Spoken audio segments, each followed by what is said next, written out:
Hello guys, এটা দেখতে পাচ্ছ একটা টোটো, ধরে রিক্সা ভ্যান ভারে বলে। ওই যে আপনাদের দেখাবো যে এই গাড়িটার ফুল ওয়ারিং কীভাবে আপনাদের গাড়িতে করবেন। ঠিক আছে, আপনারা আমাদের সাথে থাকুন। ঠিক আছে, আমি একটা একটা করে আপনাকে দেখাচ্ছি। ঠিক আছে, একটা গাড়িতে কীভাবে ফুল ওয়ারিং হয়, যে অনেক তার থাকে, আপনারা বুঝতে পারেন না যে কোনটা কোথায় থাকে। আপনাদের দেখাবো যে একটা কন্ট্রোলার দেখতে, এটা হচ্ছে 48 ভোল্টের একটা ব্যাটারি। ঠিক আছে, ব্যাটারিটা দেখতে পাচ্ছেন,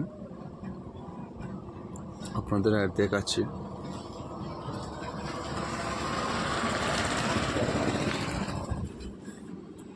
আটচল্লিশের তার দুটো কোথায় গেল? এই যে দেখতে পাচ্ছেন, এই যে 48-এর একটা প্লাস লাইন, একটা হচ্ছে মাইনাস লাইন।